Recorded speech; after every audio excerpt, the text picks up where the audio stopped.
Hey y'all, this is AL Think Madame. So before I even get started, I got to throw all these disclaimers and things out there and just warn you, give you some good forewarning so you don't look and be seeing things. Be like, wait a minute, what's going on with that? Y'all, so whenever y'all see any spots on my clothes or on this little cardigan that I wear, just know that it is from some sort of a blanket that I wear around me because I'm freezing to death and it's not dandruff or something crazy like that. Also, y'all, my face is doing the most and my gray hairs are really popping and doing the most. So a lot of times y'all will see stuff and think it's dandruff or something crazy.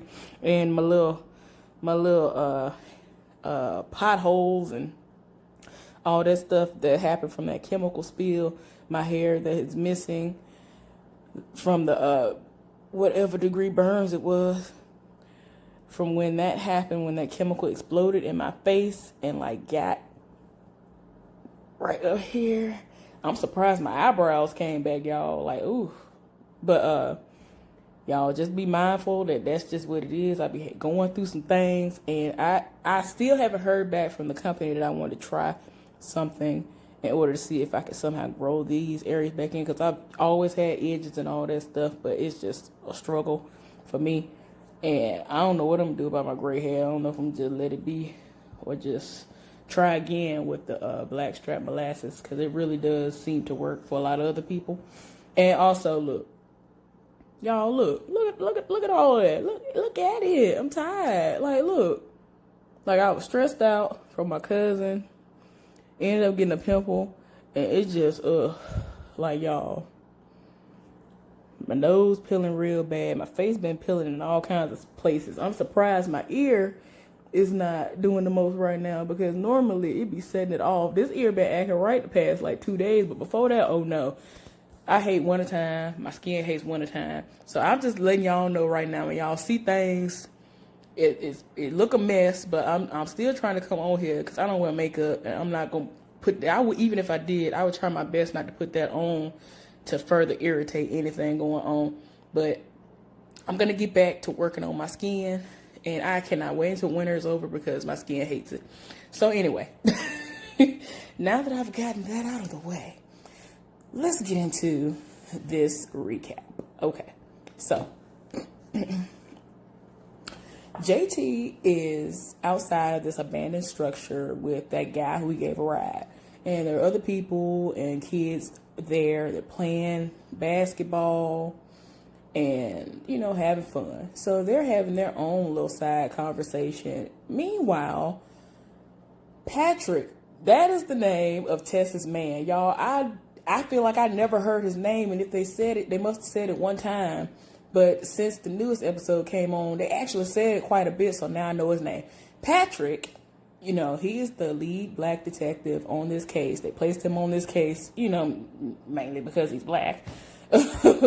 His relation to the case in all actuality.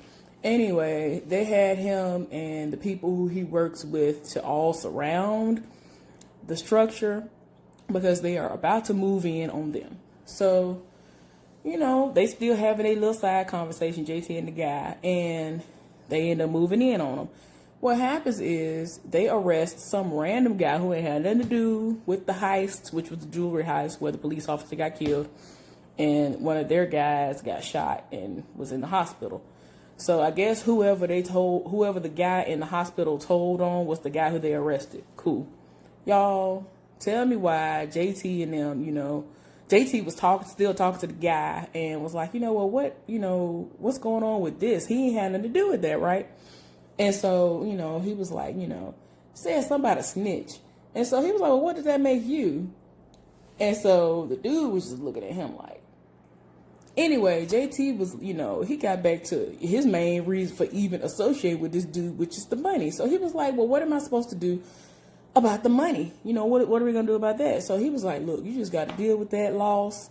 This is retribution. You just got to count that, chalk that up as retribution. Retribution for him was the fact that they got caught and one of his guys got shot. And for him, oh well, the police officer got killed because he got in our way. We was trying to get away with this so we can have some money to come back with.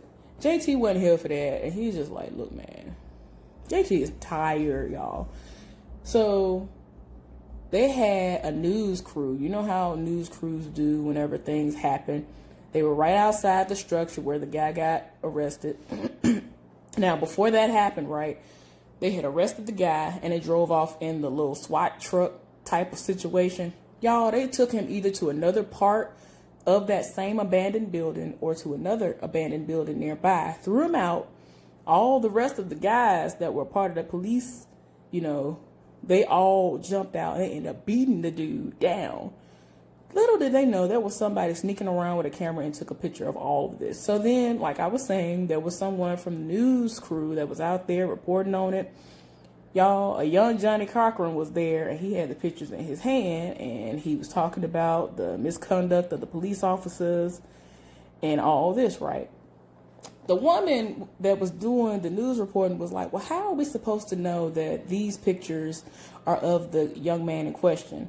And so, you know, it was to the point where Johnny Cochran was like, you know, whether it's him or not, you know, this happens all the time and it's not reported and it's not seen. So, you know, whether it's him or not, look at what's happening. Look what these police officers are doing. Whatever. Y'all, so anyway, the guy, Patrick, you know, that's Tess's man. He's at home. He is in his feelings. And so Tess rolled up on him. She could tell. And so she was like, you know, you look, you know, kind of stressed and, you know, really drained. And so she was like, I think I might have some news. I might be pregnant. And so, like, that perked him all the way up, y'all. He was here for it. And so she was like, look, I don't want to get too excited. What I'm going to do is set up an appointment and see what's going on there. So, you know, and just take it from there. So, you know, I'm all here for it. I'm like, yes, hopefully she's pregnant. That'd be cool. Y'all, so anyway, Don Cornelius is in a meeting and he is trying to get other people to see his vision. And he always expresses to everyone when he is describing Soul Train that Soul Train is American Bandstand for Black people, you know, coloreds. So talk to the guy. The guy was like, I don't see it. You know, he was just not here for it, y'all. You know, I don't know if I will remember to say it or not, but eventually he was able to get a backer.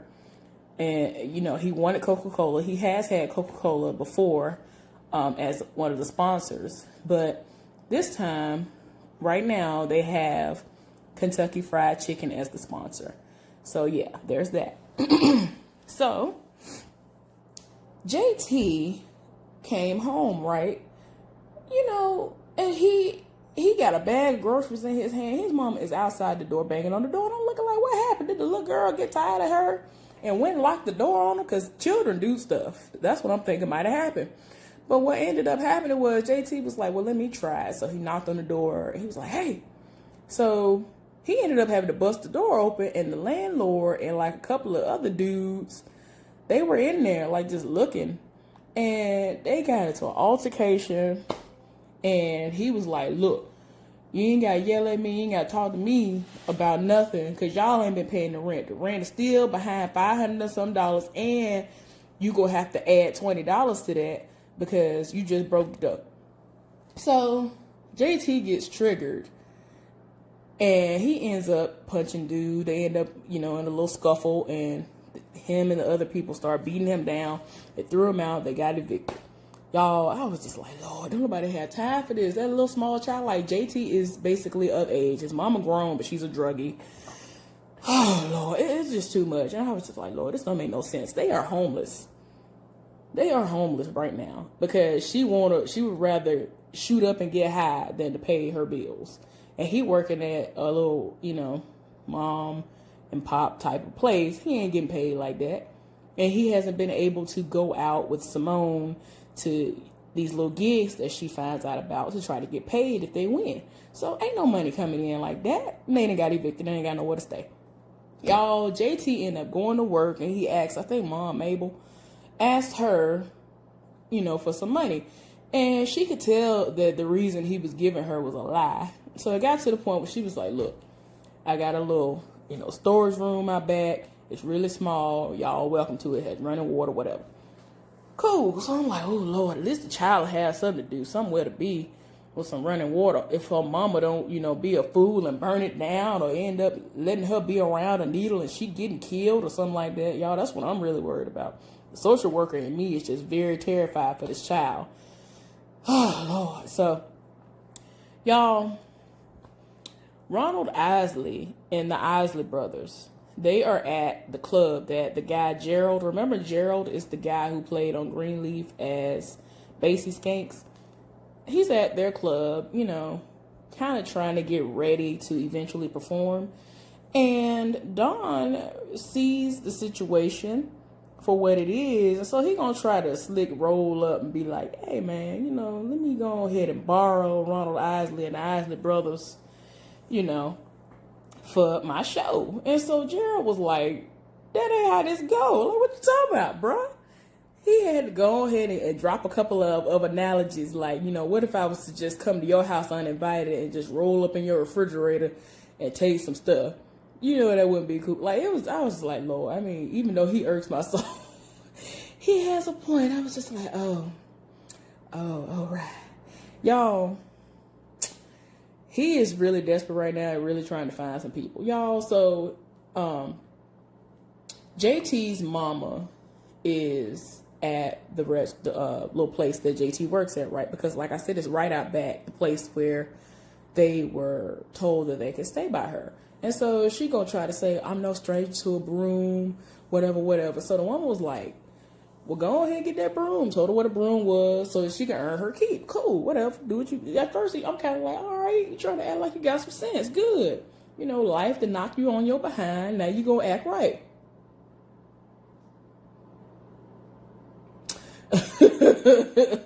We all know that ain't how that's gonna go. Anyway, Kendall and Simone, at the same time, they're at JT's job and they're visiting and they're trying to discuss Encore. And so Simone is like, look, y'all, we have to realize our dreams and put it out there and do it for ourselves. No one else will do it for us. So she was, suggesting that they make their own record with their own money, put their money together, pool their money together. So she had like $70-some. Her brother had like $15 to spare because y'all know he got a child. He got a baby mama. She ain't trying to hear that. And JT had like $3. I was like, Lord, like it was bad. So she was like, look, we got to do what we got to do so we can be seen and heard and all that. So we can become how we said we feel like we are going to be. We're going to be famous and not have to worry about these things anymore. Y'all, so she's trying to get it put on vinyl. And apparently back then it cost $800. So they're trying to get that up. Okay. So, y'all, we end up revisiting that guy who was butt naked in the trunk that Gerald was telling him, you going to have my money or you going to die. So the dude, I'm like, oh, okay, the dude must got the money. Y'all, he brought back, I guess, most of the money. Gerald wasn't trying to hear that. He was like, oh, I'm a man of my word.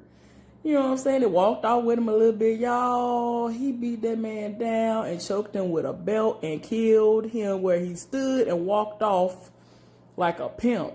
I was like, Gerald, you doing the most. Gerald don't care. I just be like, Lord, sir.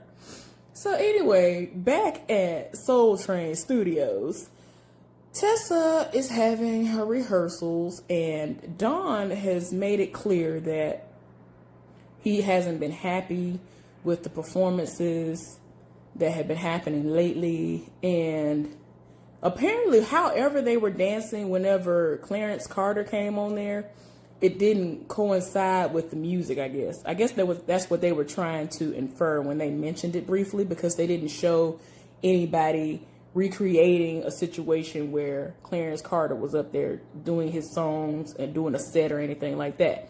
So she had her little meeting with them and was like, look, what she said, episode 8, I think she said it was episode 8 that they aired. It wasn't up to par and y'all gonna have to do better. And she basically was like, look, y'all gonna start running laps. Didn't nobody want to hear that. They started like making all these noises and stuff. And then she ended up upping how many laps they're gonna have to do. I was like, oh, well. Y'all, so Johnny Cochran ends up rolling up on the black detective and was like, you got to be on the right side of this. and all that. And, he was like, you need to do the right thing. Cool. Y'all, so the girl, Flo, y'all, they back at dance, the dance rehearsals. Girl, y'all, Flo been sat up there and tried Tessa in front of the whole Soul Train crew. Everybody, all the dancers, everybody that's on set. Tried her. So Tessa, provided a challenge. She was like, look, this is how it's going to go. If you win, y'all get to go ahead and go home. Y'all can pack up and go home early. If I win, y'all got to stay here 4 hours and rehearse hard, and then y'all can go home. So they ended up having a dance off. Y'all, Flo was getting it, but Tessa had to set it off real quick and let her know who was boss, and I was here for it. I was like, yes. Y'all, so at one moment, like after that happened, she was by herself and felt accomplished, but then she ended up looking like, I was like, wait a minute, you losing the baby or what happened? Y'all, I really went into crazy mode when I said all that. I was like, oh Lord, she must have, like, she was really getting it. I was like, oh Lord, maybe she'd have sat up here and lost the baby. Y'all, anyway, so y'all, Dawn, at one point in time, this is what I left out. When Dawn rolled up at that little club where Ronald Isley and his brothers were, he saw the potential. He saw the lead bassist, I think his brother. I forgot which brothers that y'all. I done forgot their names. I used to know all their names. The one that play that bass or whatever that instrument is, y'all. He was setting it off. I know that's because at first I was like, is that Jimi Hendrix? But then I had to realize, I was like, no, that brother be setting it off. I don't want to speak death on nobody, but I'm almost positive that he is one of the brothers that has passed away. But anyway, in real life. But what Don did was he saw like one of their sisters or some girl that was like standing on the side of the stage. So he was trying to make a little small talk with her, trying to act like he was halfway interested in talking to her at all about anything. And so that's when he found out that Don left early so that he could beat traffic in order to go to an event for the United Negro College Fund, because he don't play that. He lives for all kinds of stuff like that. Ronald Isley. Why I said Donald? Ronald Isley was all the way deep into the black experience. He was here for black power, black empowerment, all that.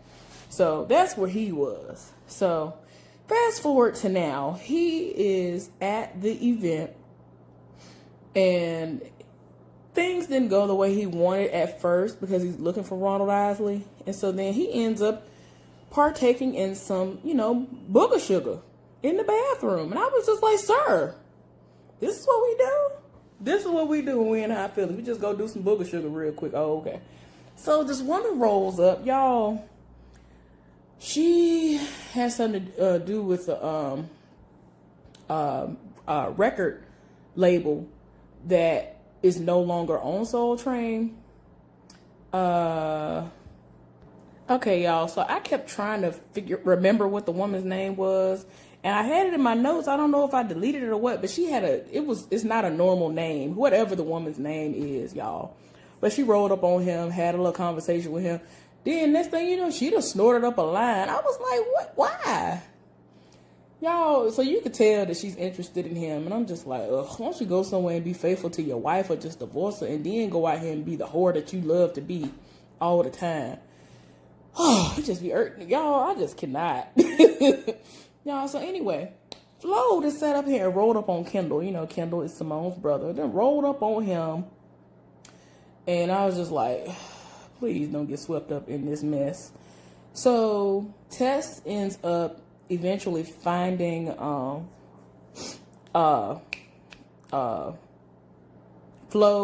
and Simone. But before I tell y'all that part, tell me why Simone had dipped off while they were like on a 10-minute break from dancing to go and look in the little rooms that they have set aside for the clothing and all that stuff so she could find something to wear for whatever she's about to do. Because again, they still haven't, specified what all it was. She's sitting up here packing the little dress in her bag. And of course, Flo rolled up on her when it happened. I'm just like, Why you ain't look everywhere? It's already bad enough that you're stealing. You're not looking well enough around you. You're not aware enough of your surroundings to be sitting up here stealing. Like Tess or Don Cornelius could have rolled up on her and she wouldn't have known until they was right there. Like that's how whack she is as far as looking around and being aware of her surroundings. Y'all, so Flo read her about that. I was like, oh gosh. Of course the wrong person rolled up on you and saw that. So anyway. So then at that point, what I was about to say was Tess rolled up on them and they had fan mail. So they are like the two favorites right now, and they had fan mail. They both had like a little stack of fan mail. And they were like, oh, we have fans? I'm like, yes, y'all better do that. So yeah, I was tired in my spirit. So anyway, right now, Don is still at this function and he sees Diana Ross. He sees her in her element and he's trying to get, close enough to her to rub elbows with her and to get her to be on board with his show.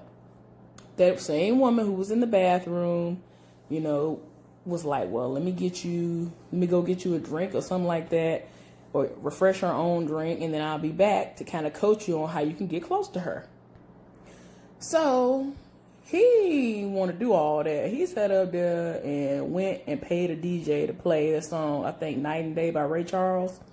You know that song. Everybody and their mama that seen the Cosby Show where they sat up there and did that. That's what he and Diana Ross ended up doing. And when that situation was over, she was like, how did you know?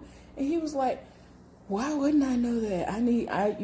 You're supposed to know things like that. Apparently that is the song that she took and was singing when she was trying to break through. And she went to Hitsville in order to do that. Hitsville is everything. If you've never visited Hitsville, the Hitsville recording studio, you should. It is amazing. Like, I felt so overwhelmed. I just felt like, I felt so many things come over me being in that building. That building is really small, but it has so much history in it. It is amazing. You should visit it. It's amazing. But anyway, that's how she was able to get discovered, and she kept going back to various places before she finally got on, right? Cool. So, we end up going back to JT's job. His boss rolled all the way up on him and was like, look, I got some meat missing out of the refrigerator. Where your mama at? I was like, no.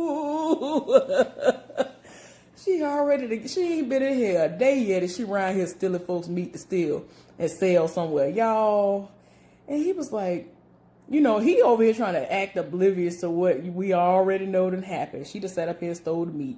And he was like, well, maybe, it's, out of place. Let me go try to find it. And so she was just like, ain't no need. I already know you just gonna have to do what you gotta do, because this ain't gonna be no everyday occurrence. This ain't gonna be no all the time occurrence. I ain't got time for all this. I was like, no. Y'all, of course, she stole it and she came back in high. And I was just like, Heifer, you just, you're so tired. Y'all, so anyway, him and Diana Ross, Don, he's talking to her. And, he's getting good vibes. He's thinking that everything is about to go off without a hitch. She eventually says to him that if within 2 years his show is still is actually doing something, when his show is around for 2 years, then maybe she will consider it. Maybe she'll take him up on the offer. And he was just looking at her like, how dare you? Y'all, so anyway. So the officer, Patrick, he is trying to look into the beatings. And some of his white counterparts are not here for it. And they were like, you need to just drop it. And I'm just like, Lord. Y'all, so anyway, the dancers are training. And this one guy who has been talking a lot about, protesting, and he's not content with how they are being treated at Soul Train. He's dancing and he ends up like spraining his leg or his ankle somehow, y'all. I was like, Lord. So anyway, Gerald is somewhere getting touched up. His face and stuff touched up. And I forgot what happened. I hope I'm not ahead when I say this. He was getting his face and stuff touched up, and this dude rolled up and was like, yeah, you need to give us the money back that you took from whoever the dude was that was naked in the trunk that he owed money to. He took the money and, killed the dude. And he was just like, I said what I said, I ain't getting nothing back. So you could take that information back to whoever sent him or whatever. And so he, tried to raise up like he was gonna do something. Gerald got all kinds of goons with him. So the dude ended up, going on about his business. And I was like, Lord, this is too much. Okay, so Diana Ross is doing that reach out and touch somebody's hand song while taking up money. People are giving out like $5,000 checks here, $5,000 checks there. And eventually that woman who Dawn was with in the bathroom gave a $10,000 check and said it was on behalf of the both of them. And Diana Ross said it out loud. And she was like, thank you, whatever, like she was doing for everybody else. He was just like, wow, y'all, I'm tired. But it got to a point where she was like, I'm just letting you know I believe in you and your vision. And we need to, when you take me out on this date, eventually you're going to have to roll up and give me my $5,000 back. I was like, yeah, I figured she can just throw $5,000 away. And that was it. Y'all, so anyway. The guy who sprained his ankle or leg or whatever he did, he hurt his leg. They ended up taking him to the hospital. Y'all, Don Cornelius was not here for that because Don Cornelius was looking like, okay, what is going on here? They were not insured during the time of that taping. And now I got to pay for this. This got to come out of my pocket. I got to do all this. And he was setting it all the way off on Tessa about it. Told her how incompetent she was. And maybe she ought to be done. Like, he is so trifling. Like, I cannot do it. Y'all, I can't with Don Cornelius. I cannot do it. Y'all, so anyway, the guy who got killed, the guy who they took when they arrested, they end up doing what they do. They do nowadays, talking about, he hung himself in jail. His name was Dexter. So they were having a vigil, a candlelight vigil, and Flo wanted to know if they were gonna if Kendall wanted to hang out or whatever, and he was like, I gotta go and be with my son. I gotta take my son, baby mama, or go home or whatever with my son. So before that happened, when the news broke about the guy hanging himself in jail, Gerald, he has half of a heart. And so he passed his hat around at the club and people were throwing in 20s and all that stuff. So they were taking up money for the family so they'll be able to bury him and all that stuff. And, so anyway, Don Cornelius is, at this point, after the money was taken up, he was talking to him. And so, Gerald was like, well, how much money do you make, doing your dream and all this other stuff? And he didn't want to answer him at first. Then he told him how much. And he was like, I want this percentage of whatever. And he was like, man, I can't do that, whatever. Y'all get to the point where Gerald is like, look, Al Green is going to be getting breakfast at this place. So you need to roll up. He a country boy. He gonna want a lot, so you better be ready to pay. And so Don Cornelius is looking like he is very, very happy, smiling like a Cheshire cat. So he is very excited, that he gonna hopefully be able to get the chance to meet Al Green and add him to the lineup of people that he's trying to get on his show. Cool. So, like I thought before, Simone was looking for a dress that would be perfect for her to wear to some show that she was doing. So she's at the door and they ask her for ID. And so she has a fake ID. And the dude was like, yeah, okay, whatever. Go ahead and go on stage. So she ends up going on stage. And I was like, oh, y'all, she ended up eventually when they got to her part, because they keep going back and forth before they get to the meat of what they're going to show you in the real whole scene of it. And she did Natural Woman by Aretha Franklin. So, wow, that was so cute. So anyway, y'all, Don Cornelius is drunk and high, and he made it back to the studio. So Tessa ends up telling him what happened to the dancer, and that's when all that situation happened where he told her that she was incompetent or just plain stupid and all this other stuff. So she leave, and he trying to tell her where all these flies come from, and it was stuff going on about the protest and the boy who got killed and all that stuff, and he gonna try to tell her to take him down, and she told him, you take it down yourself, and she left out. Y'all, it was just too much. I was tired. So then Johnny Cochran, not Johnny Cochran, the boy, Kendall sat up here and went to wherever Flo stayed and was smoking weed, and his child over there on the floor playing and watching TV. And I'm just like, you really gonna sit up here? I hate that. I hate stuff like that. When I was at school, dudes did that. They would sit up here and flock to the horror of the school that everybody was trying to hit. Everybody was trying to get with. And all she was a random lay. And I'm like, y'all getting y'all life for that? Like, everybody, she the pass around, but y'all getting y'all life. And that's how I feel, Kendall is right now as far as that is concerned. I'm just like, you really getting hype over that. You know what I'm saying? Like, you could find somebody of substance. You're young. You need to just live your life, and then you over here trying to get your life and want to go steady with her. Like, stop. Y'all, so anyway, the end of the episode comes, and Tessa comes home, and, I neglected to mention that after everything happened where she won that dance-off against Flo, she looked like she thought she was losing the baby, but what happened was her period was coming on. So then she got home. Her boyfriend, whatever he is so excited that he just sat up here and nailed up the name Alex. Because if he have a boy, Alex is fine. Alexander. If it's a girl, Alexandria. So he was like, Alex, it could be both ways, whatever. He all excited, and so she was like, just letting you know, I'm not pregnant. My period came on today. And then she, started trying to talk to him some more about how she wants her career and not a baby right now. So he looking at her like, I know you're not saying what I think you're saying. Because at first she was kind of beating around the bush. Because he thought that she was talking about she was ready to have a baby. But she's ready to get back out there dancing again. They had already crossed that bridge. She said that she wasn't here for that. She just gonna do other things. But now she's sitting up here talking about she want to dance instead of that. So he was like, I'm not trying to be a father for the first time at the age of 40.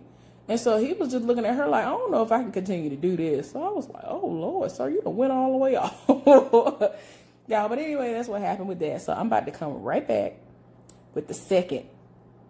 With the last episode, which is, I think, episode 5. So y'all stay tuned. Bye.